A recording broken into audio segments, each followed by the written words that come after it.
vous dirait de parler de littérature? Alors c'est parti pour un nouveau point lecture. Comme je le disais dans une précédente vidéo, merci Suze, c'était le grelot du chat. Comme je le disais dans une précédente vidéo, je vais maintenant vous faire des points lecture à chaque fois que j'aurai lu 3, 4, voire 5 livres. C'est donc ce que je vais faire aujourd'hui puisque j'ai 5 livres à vous présenter. Et bonne nouvelle puisque pendant ces 7-10 jours où j'ai lu ces 7 livres en question, j'ai eu de plutôt bonnes lectures. Alors commençons tout de suite. Pour le premier livre que j'ai à vous présenter, il s'agit de Le symbole perdu de Dan Brown aux éditions Le Livre de Poche. Concernant ce livre, la recette est simple. Dan Brown, du mystère, des francs-maçons. Autant vous dire que voilà, les 3 ingrédients étaient là pour que je kiffe ma lecture.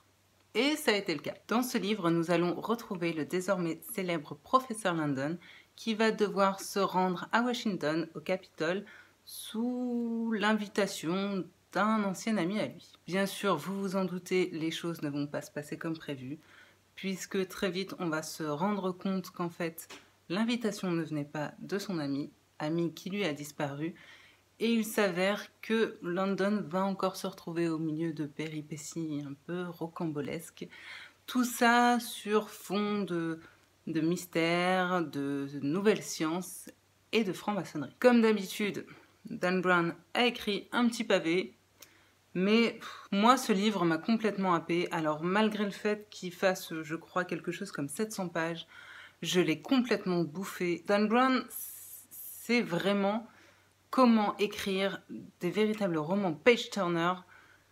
De chapitre en chapitre, on ne se rend pas compte, et en fait, voilà, en 2 temps 3 mouvements, on pensait lire 10 pages et on en a lu 200.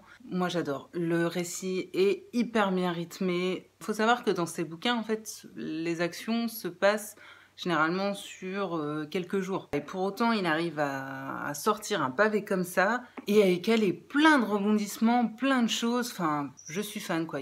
Pourtant, il y a peu de temps que j'ai vraiment découvert Dan Brown et je peux vous dire que voilà, je suis complètement tombée en émoi devant cet auteur parce que pour moi, il a vraiment un style d'écriture qui lui est propre. Moi, c'est tout ce qui me plaît, quoi. Je vois pas quoi dire de plus. J'aime vraiment la façon dont Dan Brown sait mettre en scène et traiter tout ce qui se rapporte au mystère, aux symboles anciens. Voilà, une fois de plus, on sent vraiment dans ce livre qu'il sait documenter quand il décrit un lieu, le lieu et comme il le présente.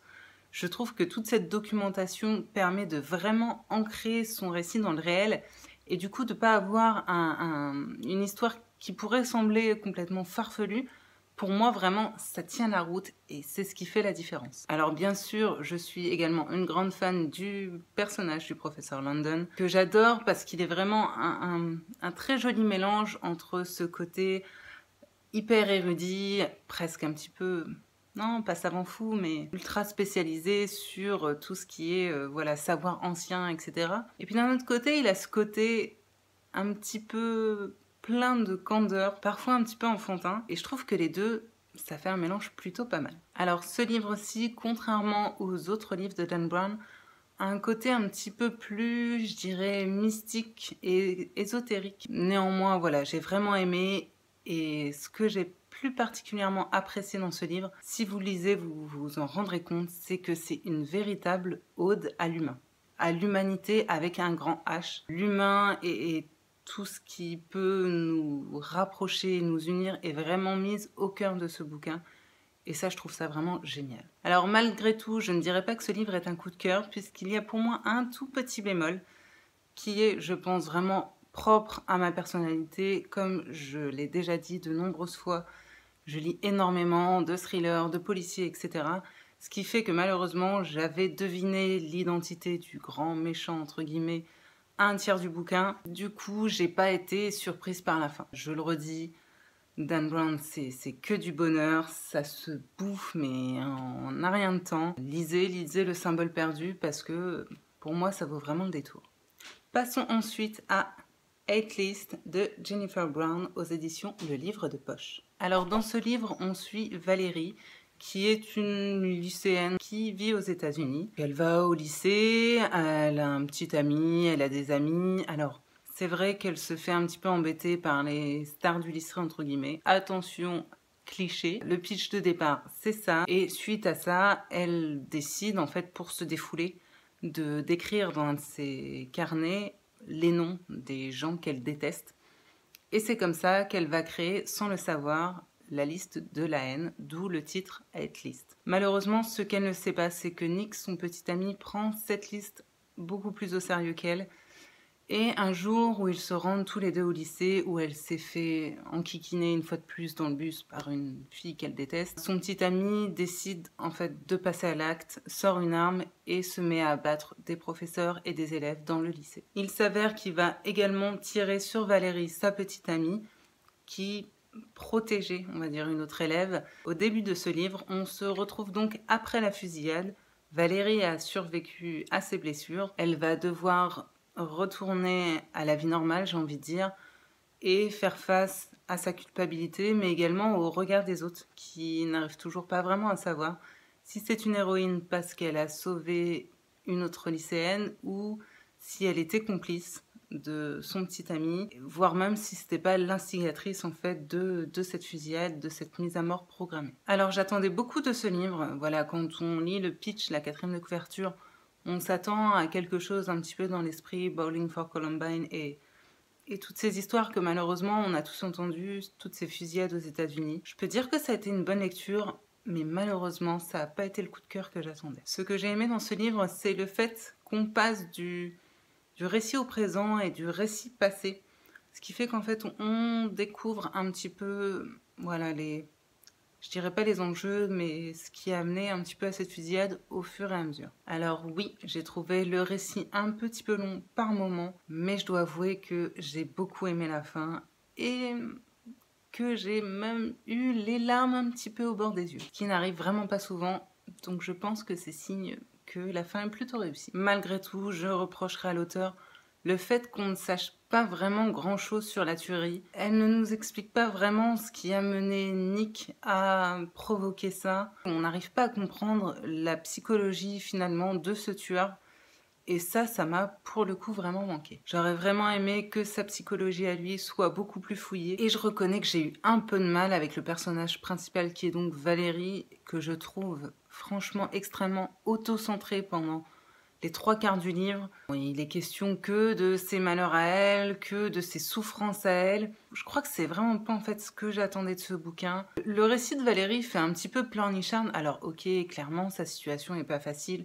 Je le comprends, elle a vécu des choses très compliquées. Mais pour moi, il y aurait eu plus d'intérêt à aborder peut-être d'autres points de vue, d'autres personnes qui l'entourent et qui sont très importantes dans le récit. Et une fois de plus, comme je le dis, de son petit ami qui est du coup mort également pendant cette fusillade. J'ai été très choquée par les réactions des parents de Valérie. Enfin, c'est pas du tout ce que j'attendais. C'est quoi ces réactions, quoi, sérieusement? Alors, ok, je suis pas à leur place, je ne sais pas comment j'aurais personnellement réagi, et pour le coup, je les trouve presque pas crédibles. Alors vous me direz, oui, il y a sûrement des parents qui sont comme ça et qui réagissent comme ça, mais c'est pas ce qu'on attend, et moi personnellement, c'est vraiment pas ce que j'avais envie d'entendre, ce que j'avais envie de lire plutôt. Donc j'avoue que ça aussi, ça m'a un petit peu perturbée. En bref, j'ai passé un bon moment, même si je trouve que l'écriture et l'histoire est un peu survolée, un peu polissée. Moi, ce qui m'a dérangée, pour le coup, c'est qu'à aucun moment on aborde dans ce livre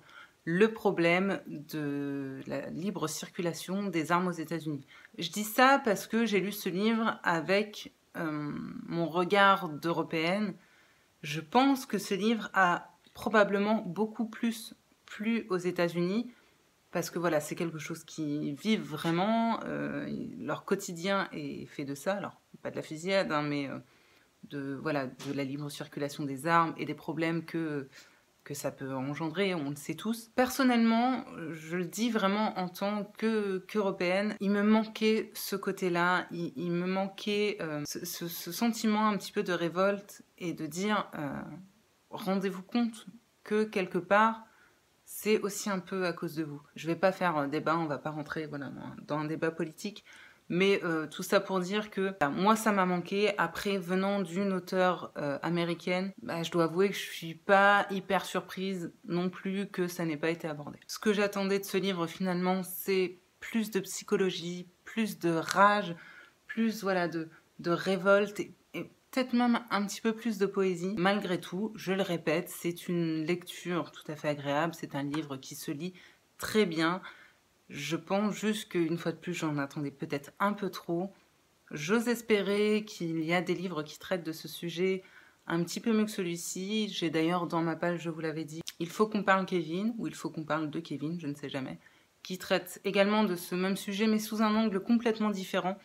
Donc j'espère que ce second livre voilà, me touchera un petit peu plus que celui-ci. Le livre suivant, je vais passer très vite dessus, puisque c'est un livre qui ne m'a pas plu du tout.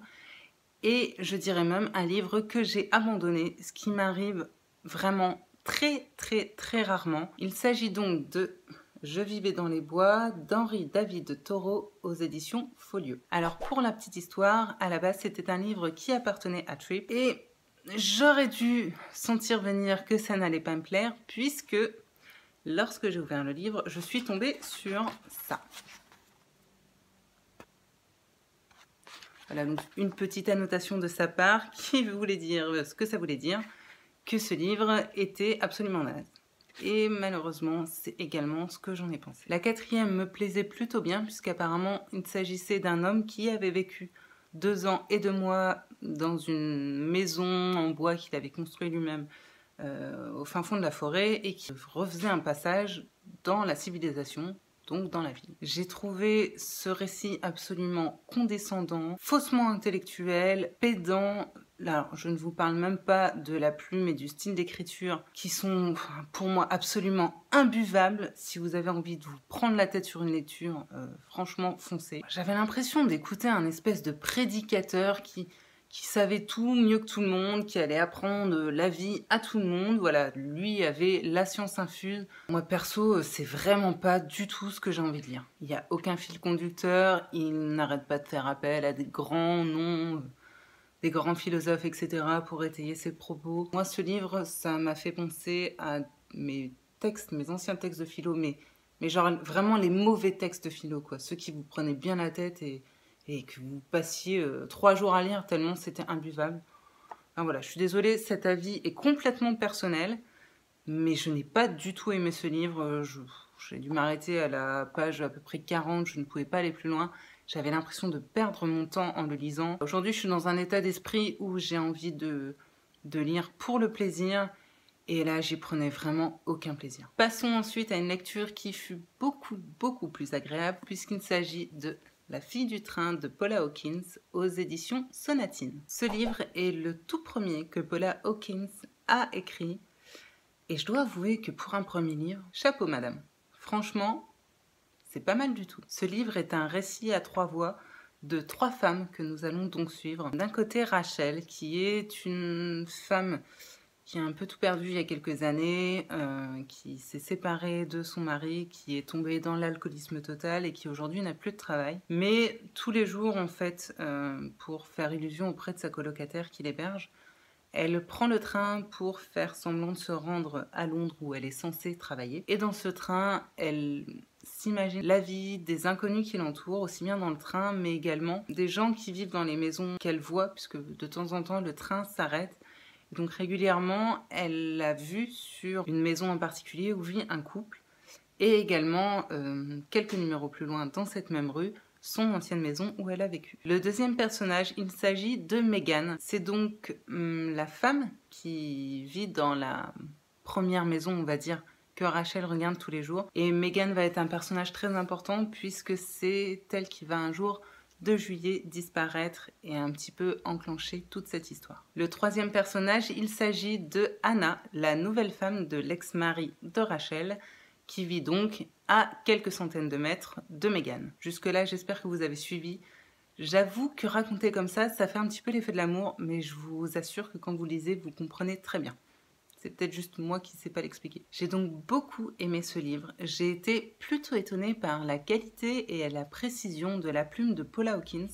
Pour un premier ouvrage, je trouve ça franchement très bien écrit. J'ai aussi adoré l'ambiance qu'elle a su créer, juste ce qu'il faut d'angoisse, mais dans un contexte tout à fait quotidien, ce qui permet de toucher le lecteur, puisque vraiment on se rend compte que c'est des choses qui pourraient nous arriver à tous. Il a donc été très facile pour moi de me projeter dans ce récit.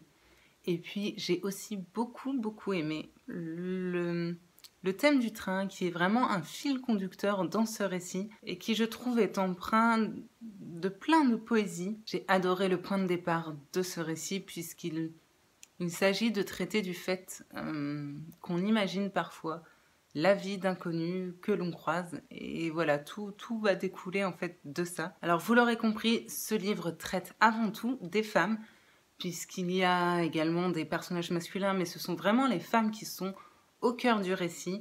J'ai d'ailleurs beaucoup aimé ces personnages féminins qui sont vraiment tout sauf lisses et stéréotypés.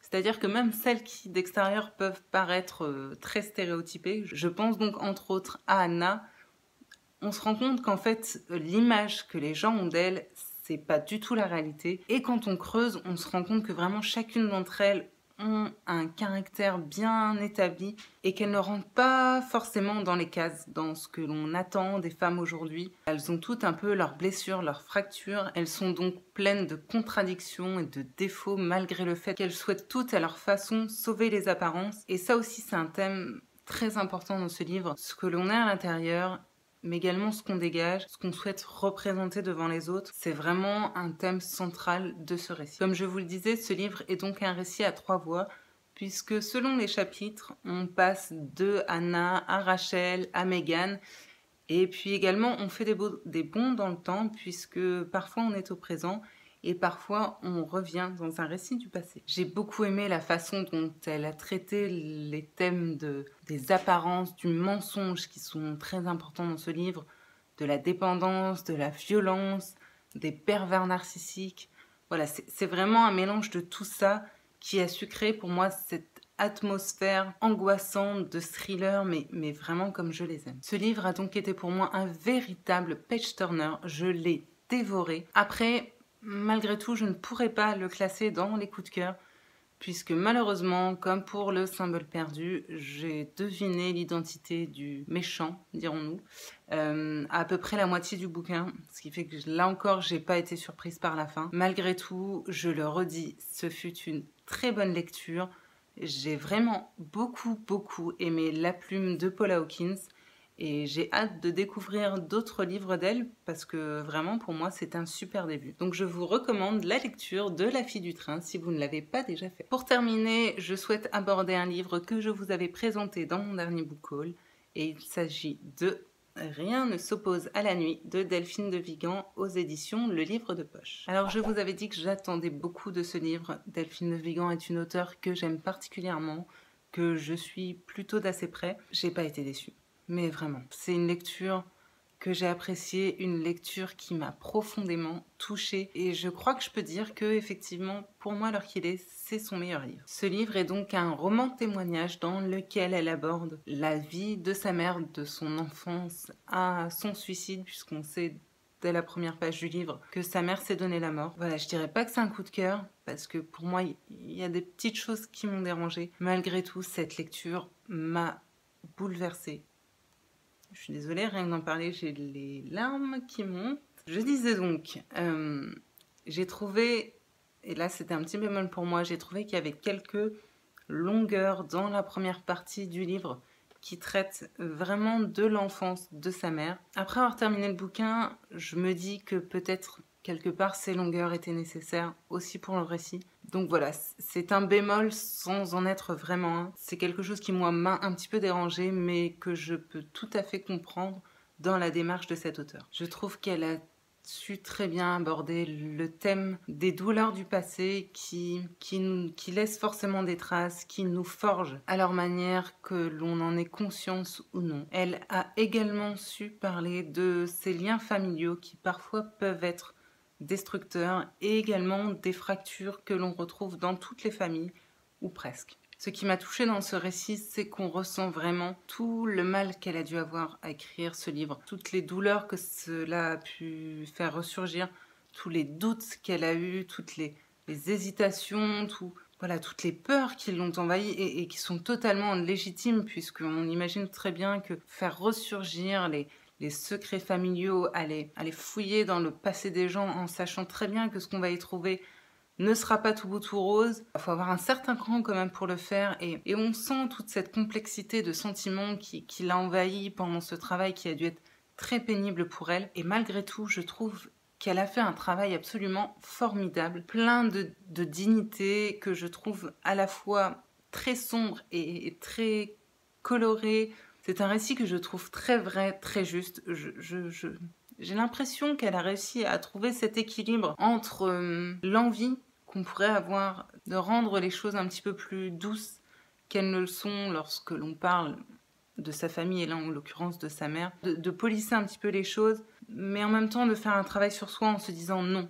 ce que je veux livrer c'est la vérité, je ne veux pas noircir les traits, mais je ne veux pas non plus édulcorer les choses. Je trouve qu'elle a réussi très bien à avoir le bon dosage. Je suis désolée, j'ai toujours des problèmes à vous parler de ces livres qui m'ont touchée parce que j'en perds mes mots.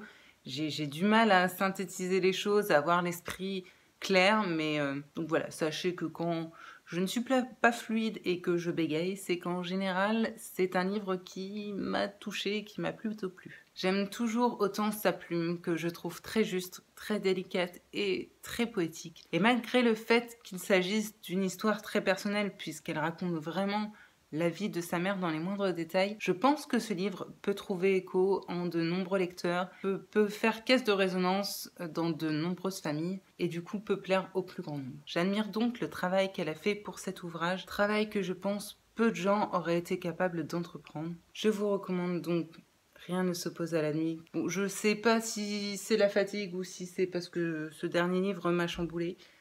Mais voilà, j'ai l'impression que là, j'ai un coup de mou, j'arrive au bout, donc ça tombe bien puisque je vous ai présenté tous les livres que je voulais vous présenter. Je vais donc clôturer cette vidéo. J'espère que ça vous a plu. Si vous avez lu certains de ces livres, n'hésitez pas vraiment à me laisser un commentaire pour me dire ce que vous en avez pensé. Voilà, savoir si vous êtes en raccord avec mon avis ou pas du tout. Ce qui est possible, enfin voilà, je n'attends que ça d'en parler avec vous. Donc les commentaires sont ouverts là, juste en dessous pour vous. Je le précise jamais, mais je vous mets également en barre d'infos les liens pour retrouver tous les livres que je vous ai présentés aujourd'hui. Comme d'habitude, si vous avez aimé la vidéo, eh bien n'hésitez pas à mettre des petits pouces levés. Si toi aussi tu trouves que j'ai une coiffure ridicule, eh bien sache que ça tombe bien puisque dans la prochaine vidéo, je ne la referai pas. Voilà, en attendant, je vous invite également à vous abonner si vous le souhaitez à la chaîne. Je vous retrouve très bientôt pour un nouveau book haul, méga gros craquage. Voilà, je vous en dis pas plus, mais j'ai vraiment matière à vous présenter parce que là vraiment j'ai craqué mon slip. Voilà, je vous laisse retourner à vos livres, je vous souhaite de très bonnes lectures et je vous dis paix, amour et littérature dans vos cœurs. À très bientôt!